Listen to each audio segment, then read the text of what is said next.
Hello, my name is Monica Kretschmer, and I'm the founder and CEO of the Universal Women's Network, Woman of Inspiration Awards, and this is the Woman of Inspiration podcast, where we speak with women of inspiration who lead, inspire, and motivate others to dream big.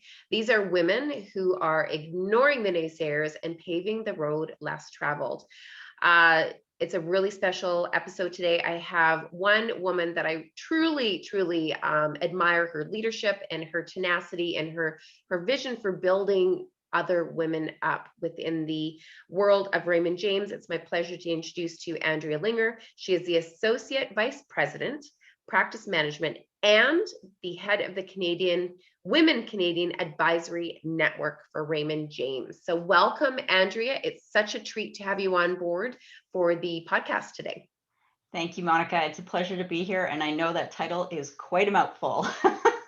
I practice every time and I want to switch around Canadian and women, Yeah. but it is truly I've just seen the amount of work that you and your team have put into supporting women through your network. It's truly inspiring, and leadership is just, you guys are leading the way. Definitely for company support and being visible champions of women in leadership. So congratulations on everything. And I know it takes a lot of work, and I'm going to dive into your story because the listeners and the viewers today are dying to know. So how did you actually get to be, head of the Women Canadian Advisory Network? I mean, how did this role come to be? It's been a process. I didn't actually originally start in the finance industry, to be honest with you. I kind of fell into it. Originally, I was working within my family's business, and I worked there for about 11 years with my mom, my dad, and my then husband. And then I decided I kind of hit a wall at about 28. I had two small children, and I hit a wall. I just knew that I wasn't really happy with where my life was going. And so I decided to leave the family business and go back to school. So I did my Bachelor of Commerce. And just before graduation, I wrote a list of all of the successful women that I knew in Victoria. And there was one name at the top of the list, and I called her up and I said, "Can I take you for lunch? I just want to know what it is that you do and how you do it and where you've gotten to be where you're at." So we went for lunch, and I picked her brain for about an hour and a bit. We had a wonderful conversation. And that night she actually called me, and she was in the world of finance. She called me and she says, "You know what? You've got to come work for me." And I'm like, "Okay, what am I going to do?" She's like, "I'm not sure, but we'll figure it out." She says, I just know that you need to be on my team." I'm like, "Okay, so let's give it a go." So that's how I got into the world of finance, and that was about 11 years ago. We were originally at HSBC Securities, and then about a year into my employment with her, we transitioned over to Raymond James. So I've been at Raymond James now for 10 years. So I actually started on the client-facing side of the business. So I looked after most of the admin and the marketing and all that kind of stuff. But as my mentor's job changed, my role kind of changed as well. I knew I didn't necessarily want to be a financial advisor, but I wanted to be able to make use of my business degree. So when the opportunity came up for the National Department of Practice Management, which is a department that basically helps our advisors build and grow their business, and the role for the Women's Network came up, I jumped at the chance. And so that's kind of how it came to be. It's been about 5 or 6 years now that I've been in this role. And it's a really collaborative effort, I'd have to say, on the Women's Network side, because Raymond James has been doing this for over 27 years. So it's not, it's not a buzzword. It's not something that we just picked up the mantle and started beating the drum. It's truly ingrained in our culture.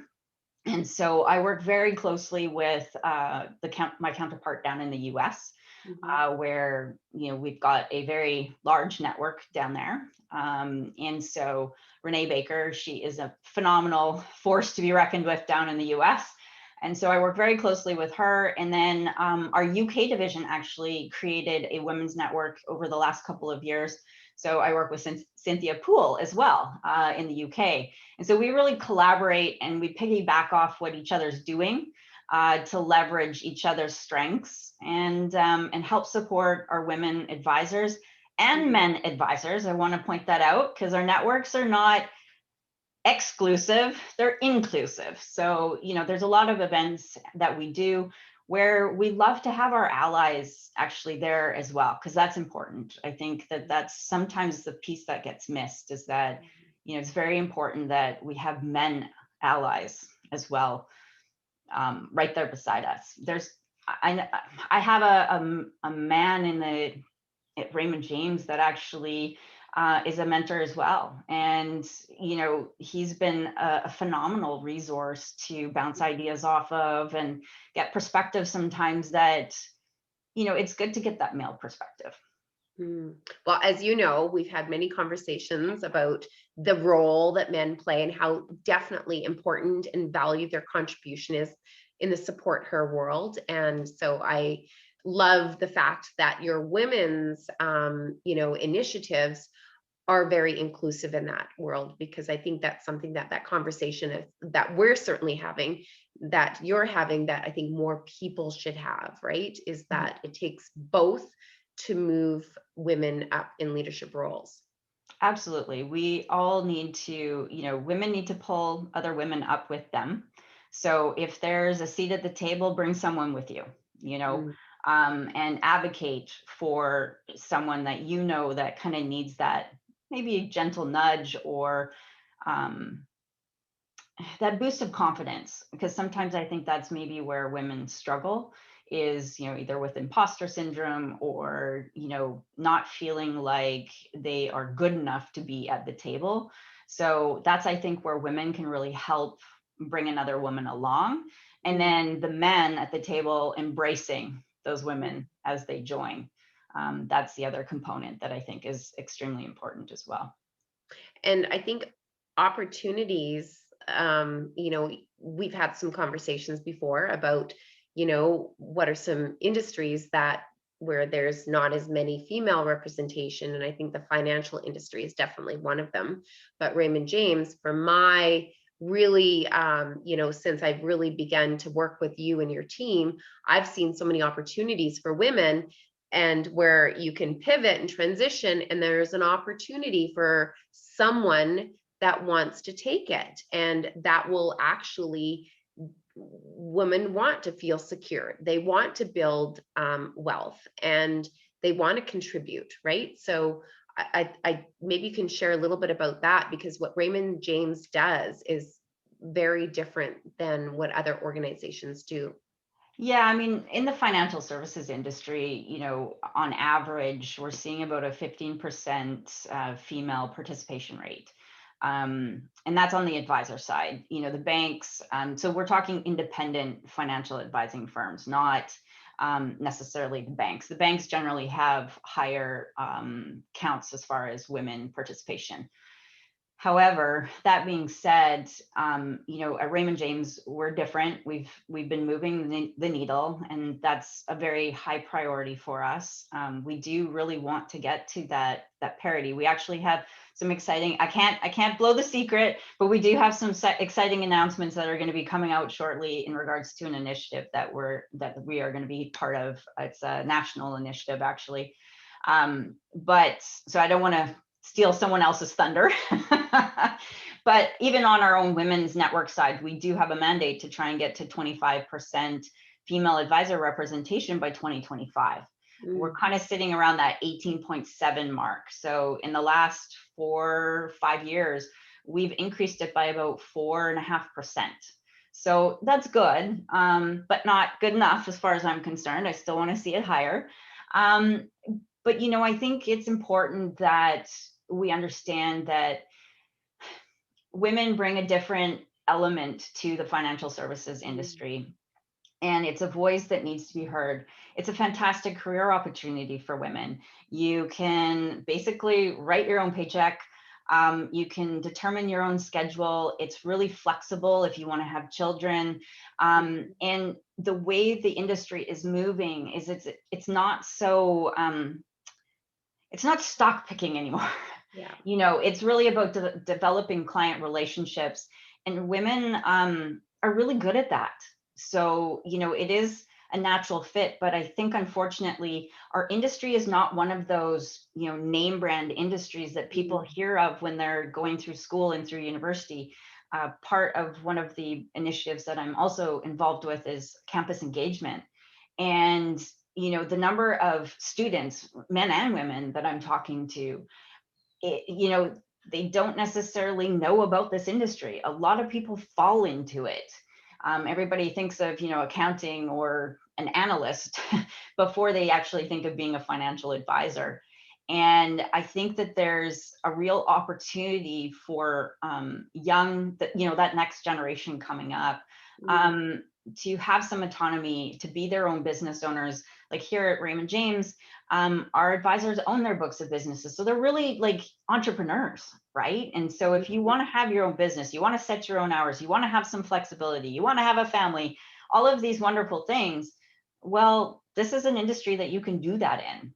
So it's getting that message out and communicating that to more women. And so sometimes that's the challenge, is how do you get that message out? Well, I have a great idea. Why don't we have a podcast and talk about it? There we go. Or why don't we have a big truck with a whole bunch of women's faces on it? Right. Why don't we travel across Canada for the 2021 roadshow? You know what? This is exactly how we get the conversation out there, is we share it and somebody will hear it and will resonate with them. And all of a sudden we want to say, hey, we all know a woman. Every one of us knows at least one woman that is going through a transition in her life. And I think maybe that's where I want to start with you as well.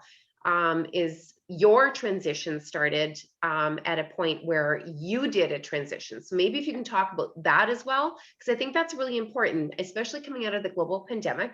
There's lots of transition. Everything here has changed dramatically for women.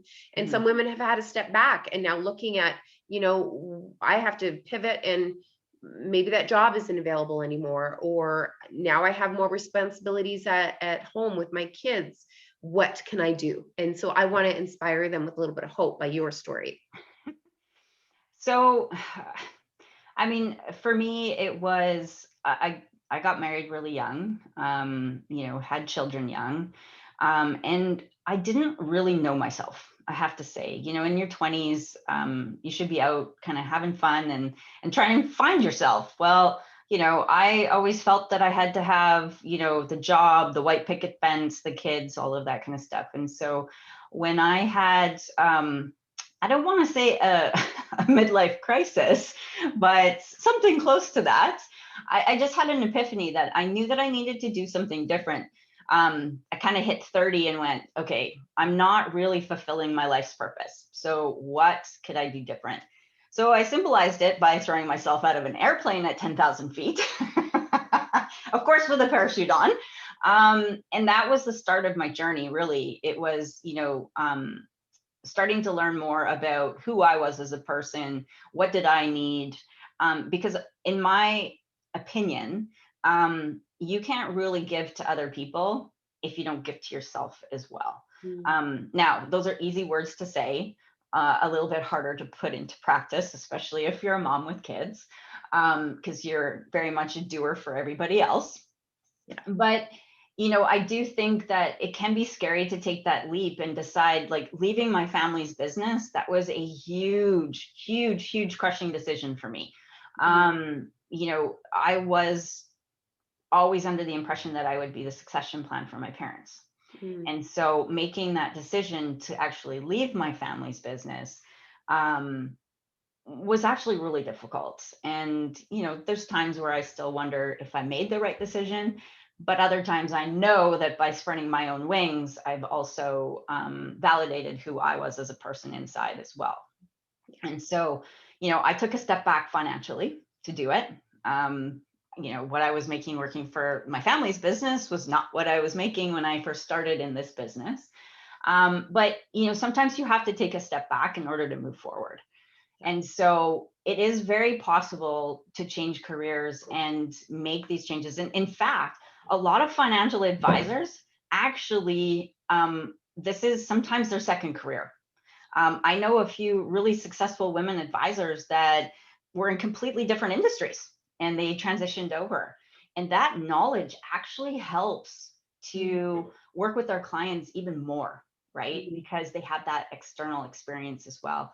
So I do think that, when I deal with women, when I'm talking to female advisor recruits, or I'm working with young women, or even young men, sometimes in our advisor internship program, which is our training program that we use to bring in our next gen into the firm.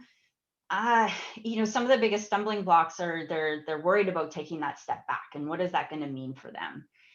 And sometimes, I hate to say this, you just gotta go for it. Like, it's going to be a hard slog for the first few years. This industry is not easy, and it's not for the faint of heart. But if you can't, if you just embrace that, know that that is going to be what it's going to be like for the first 5 years, there's a lot of upside potential, as you move forward. And I think that as women, sometimes we limit ourselves because, statistically speaking, we've got to check all 10 of the requirements off on a job description before we'll apply. We won't necessarily always raise our hand. And of course, I'm being very generalizing here because, this is not everybody is like that. But I do think that we're taught from a young age to not necessarily put our hands up.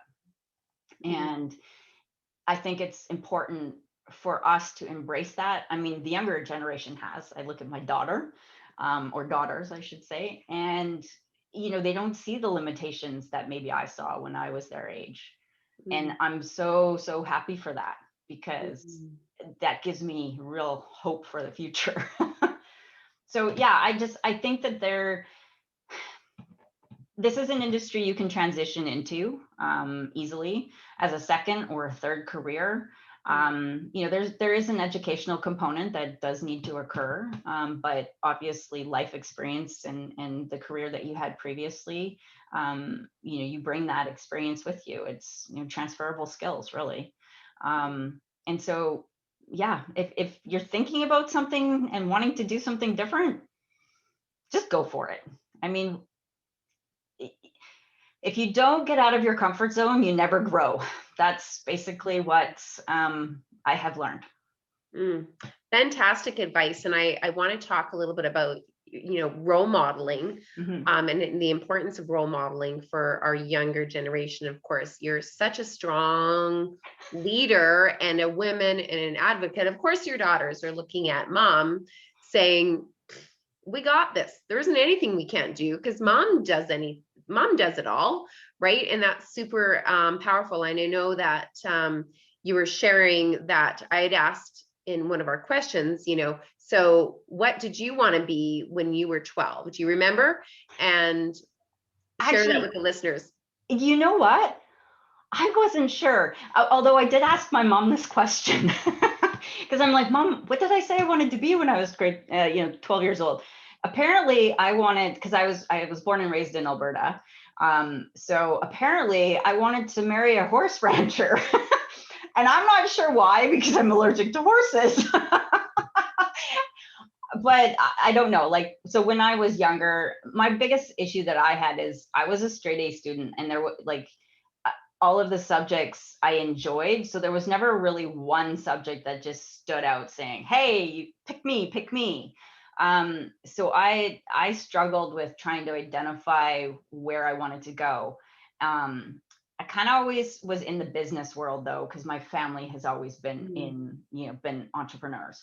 So I knew that I wanted to do something for myself. So in the position that I'm in now, what I love is I do have a certain sense of autonomy in the job. And I do think that regardless of what position you work in, if you take ownership of that position and treat it like it was your own business or whatever, and embrace that, then you'll be successful. So do I remember exactly what I wanted to be? Apparently it was married to a horse rancher. By the way, all the horse ranchers listening, she's taken. Yes, for sure. I couldn't refuse that. That's adorable. And yeah, I just think that's the best question sometimes. Sometimes people have it figured out, bless their soul, like your daughter, Oh, I right? know. She just amazes me. Like, she's 17 years old. She's got such ambition. She's a very highly competitive club volleyball player, has aspirations of, the national team and the Olympics at some point. But on top of that, she also knows that she wants to be a lawyer. And so, it just blows me away, because we're getting to that stage now where we have 3 older children that are kind of at that next step. And they all kind of know where they're going. And I am amazed by that. I think it's fantastic that they know themselves well enough, that they can say, "Yep, this is the path I'm going to follow right now." Truly remarkable. Truly Mhm. remarkable. And I have to say kudos to you, because that's definitely, you're helping them guide those decisions. You're making those opportunities happening. And it helps having a support network. Just Yes, absolutely. whether you're 17 or whether you're 20 or 30 or 40, or support network is critical. Yes, I would totally agree with you. And I mean, I have an amazing support network around me. My husband, because yes, I did get married again. He is phenomenal. He understands my passion and my drive to succeed, and he fully supports that. So, if it's a matter of somebody needing to pick up groceries while I'm working later, well, he'll go and do that, and he'll cook the meals, and he'll do the laundry. So we have a division of duties, which is awesome, but we share in the load, which makes for light work if you're sharing. And so he's one of my biggest champions, and then my kids as well. So, and my parents and my brother, and we're a very tight knit family, but very supportive of everybody's goals and career aspirations. So yeah, it makes And I things think, easier. and that is what you mentioned about that shared responsibilities. That is the secret sauce, Oh, is having that shared responsibilities and that respect. mhm. There's no ego, and the support to let you drive how you need to drive. And Yeah. I think that is, if one thing that we could easily, not easily, but certainly to be aware of, is that any units that have 2 people, I mean, Mhm. without the single moms like myself, I mean, the dogs can't make meal, right? But it's that shared responsibilities at the home is Yeah. so darn important. So if you can have conversations with your spouse and just say, hey, I need help, that is how women rise. And I have to give my husband kudos for this. I don't always even need to ask. He just picks up the slack. So, I mean, that's even better. But, when I was out on my own as a single mom as well, I mean, it was difficult doing it all on my own, and you finish your work and you run to the grocery store and you pick up the food, and then you get home and there's the kids and you're picking them up from school, and and then you're off to activities. Half the time you're living in your car and you're eating in your car, and because I had 2 extremely active children, sports wise, that I think that women who are in that situation, it's extremely challenging. And so that's where they also need the support network, whether that be girlfriends or family members that are around them. It takes a community. I think, they say that, right? It takes a village to raise a child. Not sure who they are, but I've heard that quoted. So, um, I do think that that has some validity to it. It does take a lot of effort to be a single parent, whether that's a single mom or a single dad. There's lots of single dads out there too, trying to do the same thing. Yeah. Well, and I can say yes to all of those counts. And I remember all of the crazy schedules, and honestly, you just get through it. You don't even know how you're going to get through it. You just get through it. And if you stop to think about it, don't. Because then Yeah. you'll be like, how am I going to do this all? You just do. Yes. Well, hey, that's why, if you need something done, what's the saying? Give it to a You mom. ask the busy person. Ask the busy person. Because I think you just naturally do find a way to get it done. Unfortunately, though, I do think that there's a downside to that as well, because I think that that's where that busy person ends up sacrificing themselves as well in order to get all of that done. And so, I think even through this pandemic, we've seen some of the side effects of that, right? People who have given and given and given, and now it's kind of like, with all the added stress of the pandemic, Yeah.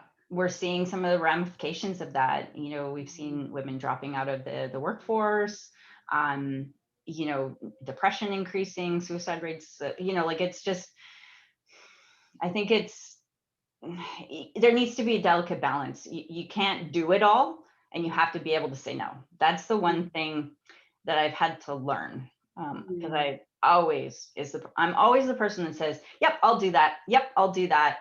And it was interesting. I was listening to Brené Brown yesterday, actually, and she was talking about how when we overcommit, we end up actually disappointing ourselves because we can't get it all done. Mm. And so we end up breaking our own self-trust or our own trust in ourselves. And so I really resonated with that, going, yeah, you know what? I've been there. That's something that I've done. And so that's a work in progress still, though, I have to say, because I still put my hand up for a lot of things. I'm guilty as that. I'm guilty as well. I have to say that is one of, when you're an A-type personality and you're driven and you're ambitious and you just see like so much opportunity and you do it with purpose, you want to say yes. Yes, Right. absolutely. And so, yeah, it's the hardest thing to curb, but it does make so much sense because you have to look after yourself first. Yes, absolutely. Like what I've found through the pandemic, working at home, which has been awesome. I've truly loved that. Our firm's been fantastic with allowing us all to work remotely. So I've been home since March of 2020. But the time that I would have spent commuting, is now time that I invest in myself. So I still get up at, 5 o'clock in the morning. But instead of jumping straight into the shower and getting ready, well, now I'm downstairs and I am doing my yoga, or I'm doing my gratitude meditation, or I'm riding my spin bike, So for me, that's added an element that it's not that I didn't have it before. I was getting up at 4 o'clock in the morning in order to do that before. So, I was sacrificing sleep. Now I don't have to sacrifice sleep as much.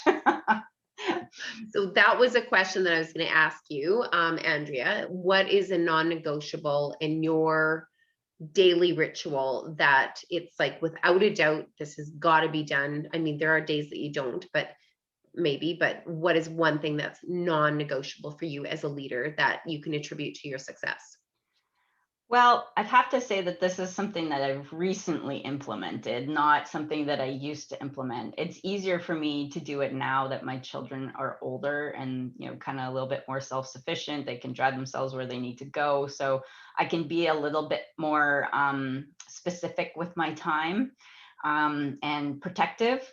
So for me right now, it's that morning ritual of getting up, doing my yoga, or doing my gratitude practice, or riding my spin bike. Though that it's morning time for me. That 1 hour of between 5 and 6, that's mine. You can have me every other hour, but that's kind of the one thing that is non-negotiable now for me. And so are you at 10 p.m. or earlier bedtime on the dot to make sure that you get up? Because 5 o'clock's early. I know Miss Sarah is doing exercise classes at 5 a.m.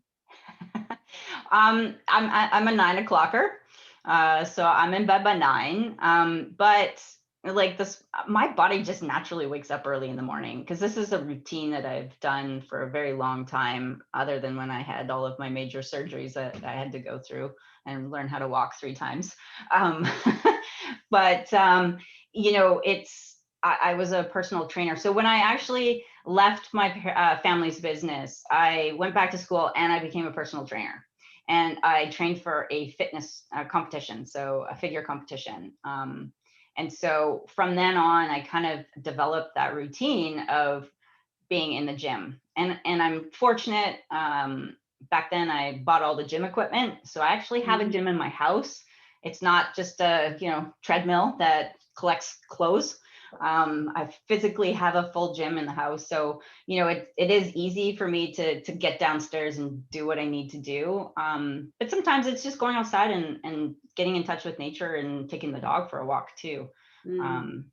Yeah. So physical activity every single day, whether it's a walk or just yoga mat, hitting the mat, or the weights. Yeah. Yeah. Super important. Love that, because I think that's one of the things that everybody likes to see. Well, she's so accomplished. She seems to have everything all together, and she's driven. What's her secret? Like 9 o'clock bedtime, 5 o'clock rise, and have a morning ritual. Those are really important things. So thank you for sharing that with us. So my next question for you, Andrea, is this wouldn't be a Woman of Inspiration podcast, of course, if we didn't ask you what your definition of a woman of inspiration is to you. So when I had to answer that question for the book, I put my thinking cap on a little bit, and I would have to say that a woman of inspiration to me is a woman who is authentic to herself and to those, and lifts those up around her. So it doesn't matter what career path you're in, whether you're a stay-at-home mom or a corporate CEO.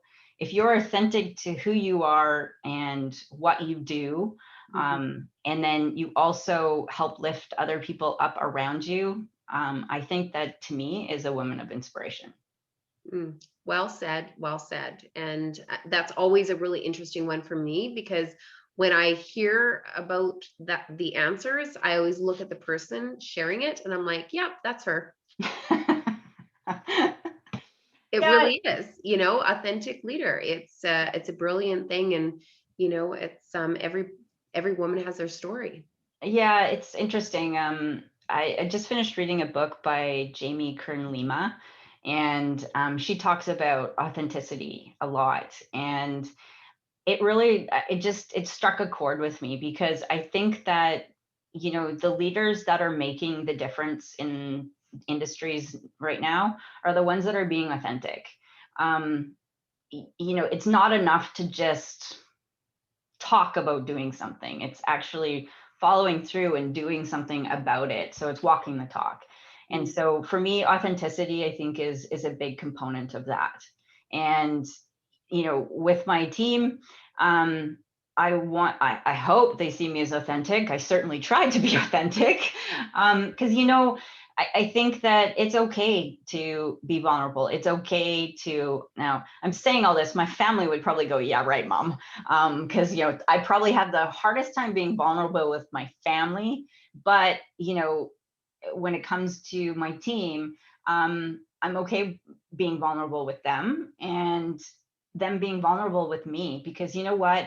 The success of a team and the success of a company is directly measured by who's in it and what they're doing, and if there's some sort of authenticity to it.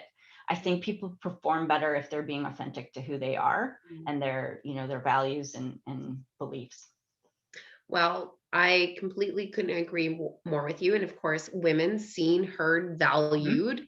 I love that. If we can't actually articulate what it is that we value, or our experiences, then how can people support you either? Yes, absolutely. That's such a key component. If you either can't ask for what you want, or speak up for yourself, or speak up for someone else, I think I'll never forget, there was a situation in high school, and there was a teacher was kind of beating up on one of my girlfriends, like verbally, and picking on her. And I was so enraged that I stuck up for her in class. Ended up getting kicked out of class. And this teacher had me up against the lockers, just yelling in my face. And I'm sitting there going, wow, like, how dare you?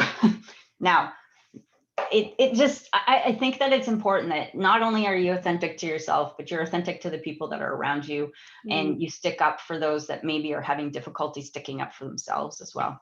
Mm. Be the voice that others can't voice is Yes. really important. Yeah, because you know what? You'll teach them to have a voice. That's the thing, Mm. right? Like if you empower someone to have a voice by showing them that it's okay, Mm. they will eventually learn that behavior for themselves. Mm. So true. Modeling role model behavior, like it, Yeah. that's, and that is my next question for you is why is it so important to recognize the achievements of women? Oh, that's because women are not very good at recognizing their achievements themselves, in my opinion.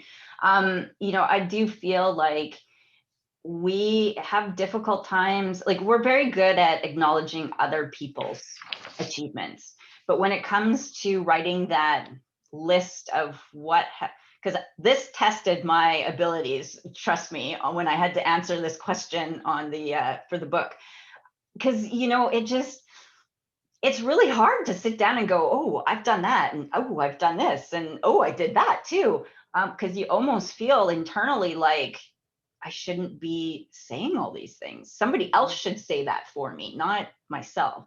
And Mm. so I think that for me, if if somebody else can step up and say, hey, you've done a really good job with this, or hey, and acknowledges you for it, and as a woman, you don't discount it. That's the Yeah. key.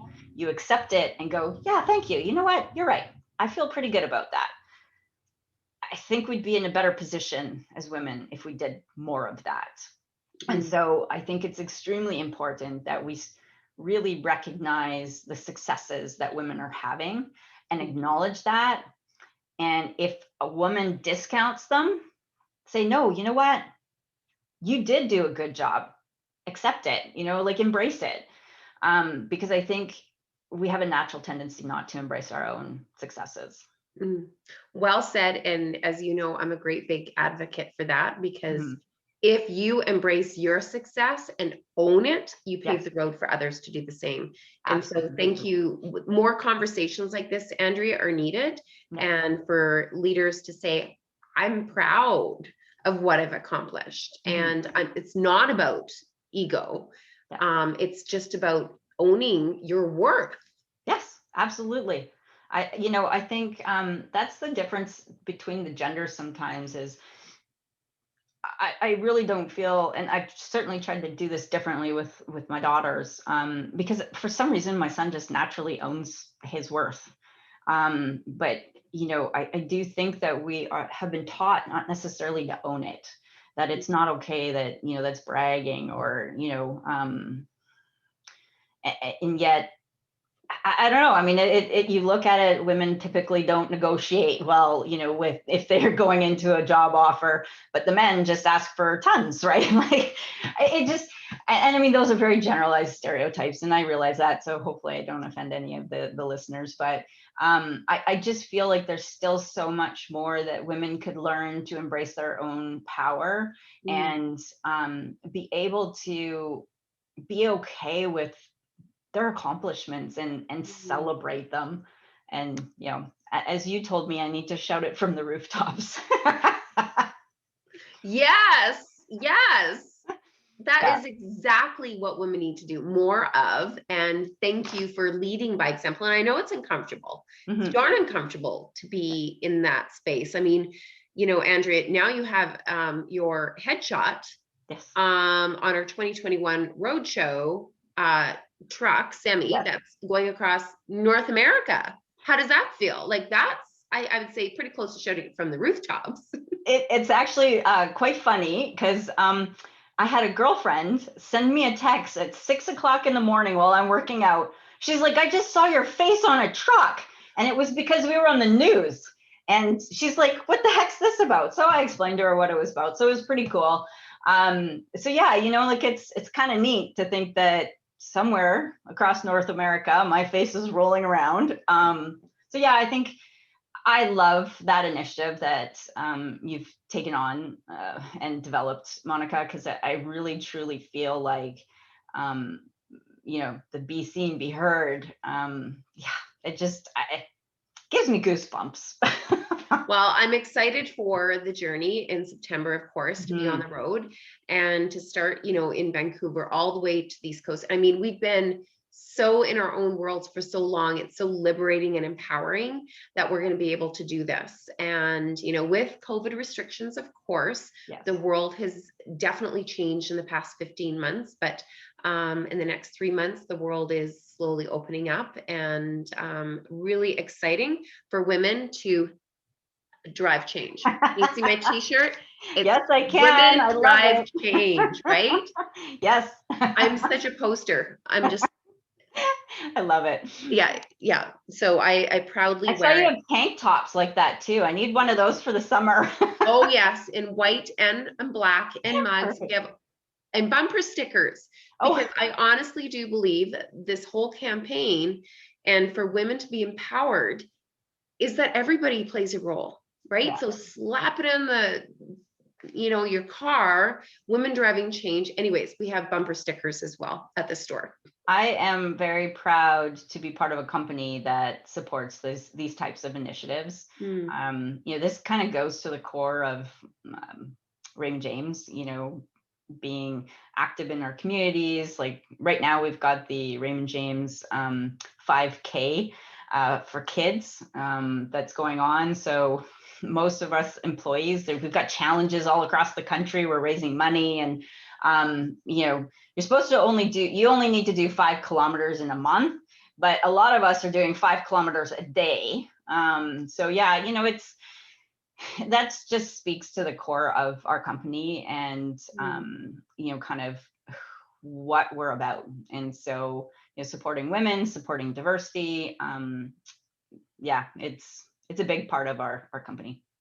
Well, we're super proud to be strategic partnerships with Raymond James, and to have your support with the Roadshow, have you so much a part of the Universal Women's Network, Andrea, and really leading such a great mission within your own network, globally, to champion for women. So it's been an absolute pleasure. Before we do leave, of course, I would love to know who is your woman of inspiration, Andrea? Actually, it's Jamie Kern-Lima. She is the founder of It Cosmetics, and she overcame, her book is phenomenal, by the way. If you haven't read it, I would absolutely go out and get it and read it. The amount of challenges that she overcame, and she's actually one of the instrumental people as to why we are now starting to see actual real life women being displayed in ads and in bathing suit models and all that kind of stuff. And so she was really the one who brought some authenticity to the beauty industry, and I really admire her for it, because what she had to go through for 10 years trying to build herself a company that she ended up selling for over $1 billion. Yeah, I know. She took 10 years to build it in her living room, constantly getting heard, no, you're not what the beauty industry, personally, they would attack her, saying that she wasn't what the beauty industry would, accept, to finally building a company large enough that L'Oreal ended up buying them. So, I look at that and the courage that it took for her to continue on with her dream that she was passionate about and stay authentic to. Hats off. Such a woman of inspiration. We should nominate her. Yeah. And it's funny if you chuckle, but I have to say, this is another thing, is that women leaders leading great big companies, they're looking after everybody else.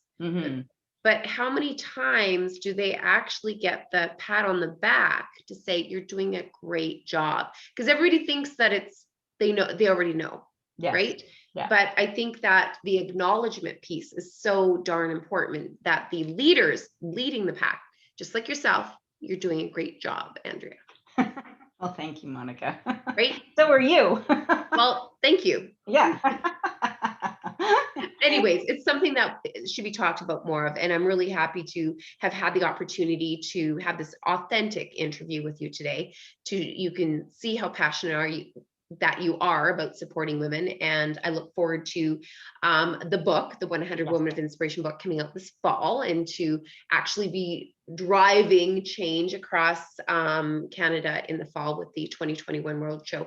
Where can people learn more about the Raymond James? And, let's hit that target of 25 by 25s. And if there's a woman listening and in transition, there's an opportunity. Talk to Andrea. How can they get a hold of you?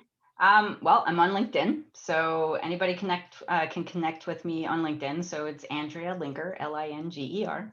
And I work at Raymond James, obviously. So you can find me by searching me on LinkedIn there. You can also find information on raymondjames.ca as well. If you're interested in advisor opportunities, my name will pop up there as well. Awesome. And any parting words of wisdom for the listeners today, Andrea, that you would just love to inspire some wisdom to listeners today? I think the biggest thing that I would just say is, if you're thinking about it, reach for it, grab it, go for it. If you're not uncomfortable, you're not going to grow. And if you don't want to grow, that's fine too.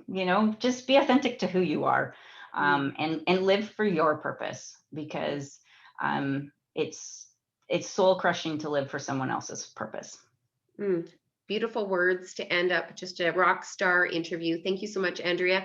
Thank you to our listeners. I hope that you enjoyed the podcast, and we definitely would love to encourage you to learn more about Universal Women's Network, and of course the Women of Inspiration podcast. Share it, shout it from the rooftops, and celebrate those women in your networks, communities, and workplaces. So thank you so much, Andrea, for joining us. And I will see you on the road. Yes. Thank you so much, Monica, for having me. You're welcome.